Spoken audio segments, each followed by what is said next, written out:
सब प्रेम साहिब बंदगी। सदगुरु कबीर साहब के चरण कमलों में चरण बंदगी। महंत रामधनी दास साहब के चरण कमलों में चरण बंदगी। महंत धीरज दास साहब के चरण कमलों में चरण बंदगी। आप सभी श्रोता बंधुओं, भक्तमयी माता बहनों, सभी को सब प्रेम साहिब बंदगी। प्रिय श्रोता बंधु, आप सभी सदगुरु कबीर साहब के मूल ग्रंथ बीजक से सदगुरु कबीर साहब के अनमोल शब्दों को श्रवण कर रहे हैं।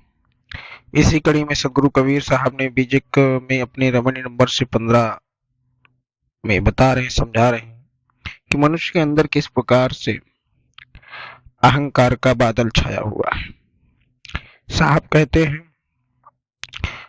वो नहीं बदरिया परियों संझा, अगुआ भूला बनखंड मंझा, पिए अंते धन अंते रहिए, चौपरी कामरी माथे गही, फुलवा भार न ले सके, कह सखियन से रोए, ज्यो ज्यो भीजे कामरी, त्यों त्यों भारी हुए।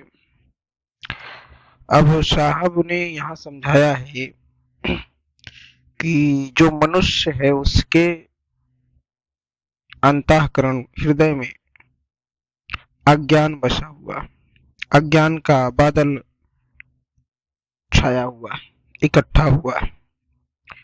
आज उसी के कारण मनुष्य अंतःकरण के घोर अंधकार से ढक गया। साहब कहते हैं, धर्म और संप्रदाय, नेता एवं गुरुओं, अनेक धर्मशास्त्र रूपी वन में स्वयं को भटक गए। वो सभी इसी वन में भटक गए। वे अज्ञानवश परमात्मा को अंतरात्मा से पृथक समझकर बाह्य जीवन, जो बाहर की अर्थात बाल्यावस्था, काम्य अवस्था, यौन अवस्था और बुढ़ापे वाले शरीर रूपी कंबल को अथवा वासना की चतुष्ट अंतःकरण को ढोते रहते। क्योंकि मनुष्य निरंतर अपनी शरीर की कहें तो जीवन को खत्म करता चला जाता है। आज वह जन्म लिया, फिर उसकी बाल्यावस्था आई, उसके बाद काम्यावस्था, युवावस्था, धीरे धीरे उसका जीवन खत्म हो जाता है, लेकिन वह इसी में भुलान रहता है और इस बुढ़ापे वाले शरीर के कंबल रूपी को इसको ढोता रहता है। साहब कहते हैं, फुलवा भार न ले सके, कहे सखियन से रोए, जो जो भीजे कामरी, त्यों त्यों भारी हो। इसका सीधा सा श्रेय है फुलवा क्या, जब बुढ़ापा होता है ना, वह मनुष्य स्थिर हो जाता है, कमजोर हो जाता है, उससे फूल का भार नहीं उठाया जाता। रो रो कर मित्रों का, जैसे कंबल को भीगने पर वजन होता है, उसी प्रकार से यह शरीर,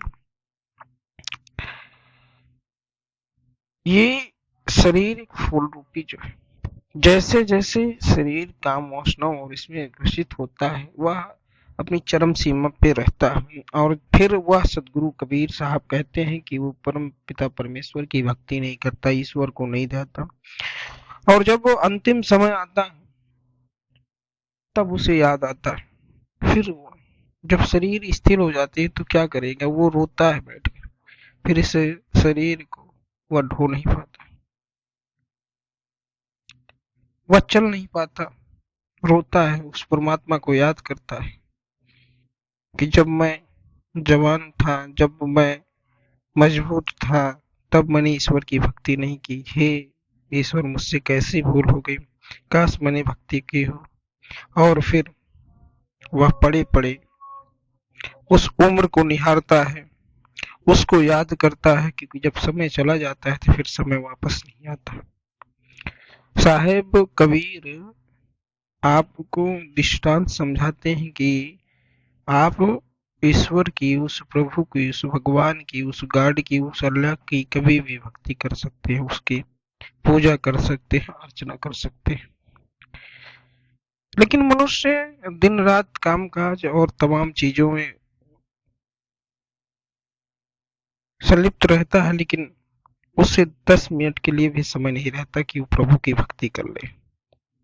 वो किस मदमस्ती में खोया रहता है उसे खुद नहीं पता चलता, और अंत समय में फिर वह बहुत पछताता है।